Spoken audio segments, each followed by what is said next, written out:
एक फकीर हुआ एक्सटीन। कोई 30 वर्षों से परमात्मा की खोज में था। भूखा और प्यासा, रोता और चिल्लाता और प्रार्थना करता, एक क्षण का विश्राम न लेता। जीवन का कोई भरोसा नहीं है, परमात्मा को पा लेना है। तो सब भांति के उपाय उसने किए। बूढ़ा हो गया था, थक गया था, परमात्मा की कोई प्राप्ति न हुई थी।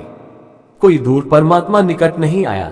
बुढ़ापा निकट आ रहा था, मौत करीब आ रही थी, उतने ही प्राण और चिंतित होते जाते थे। एक दिन सुबह सुबह ही रात भर रोकर भगवान से प्रार्थना करता रहा कि कब मुझे दर्शन दोगे।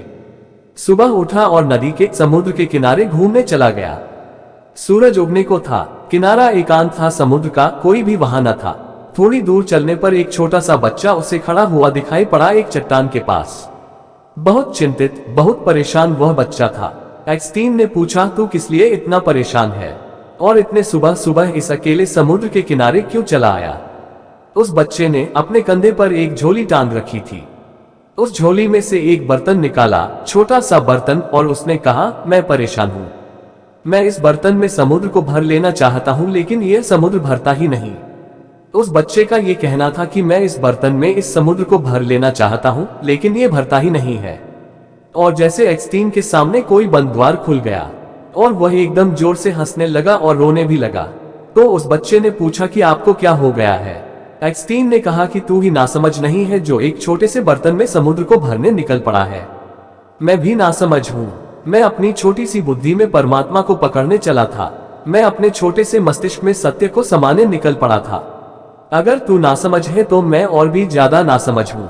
समुद्र की तो फिर भी सीमा है, और हो सकता है किसी बड़ी प्याली में समुद्र बन भी जाए। प्याली की भी सीमा है और समुद्र की भी सीमा है, लेकिन मेरी बुद्धि की तो सीमा है और परमात्मा की कोई सीमा नहीं। मैं तुझसे भी ज्यादा नासमझ रहा। 30 वर्ष मैं पागल था कि मैं ईश्वर को जानने चला था।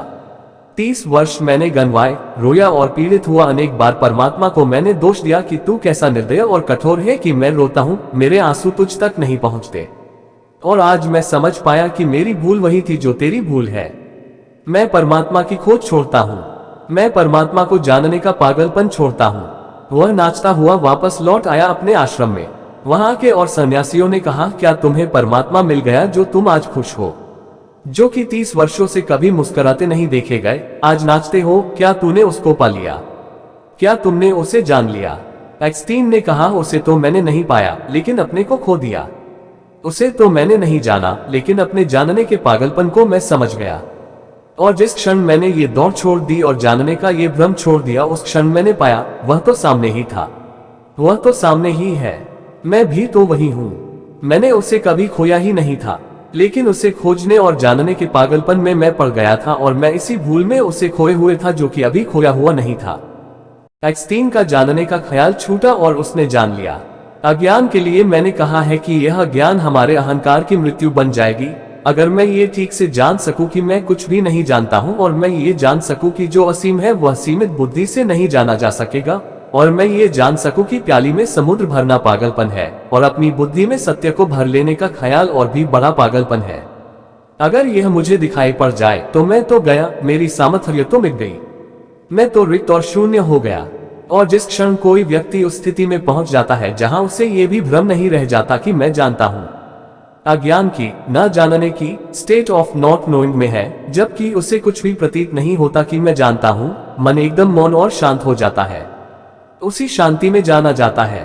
अज्ञान ज्ञान का द्वार है, अज्ञान का बोध। लेकिन हम सारे लोग अज्ञान को ढांक लेते हैं उधार ज्ञान से।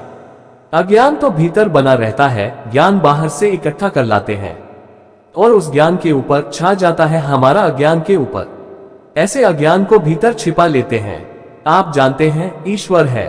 भीतर अगर झांकेंगे तो पता चलेगा नहीं जानता हूं, लेकिन अगर बुद्धि से पूछेंगे तो बुद्धि कहेगी, हाँ ईश्वर तो है, किताबों में लिखा है।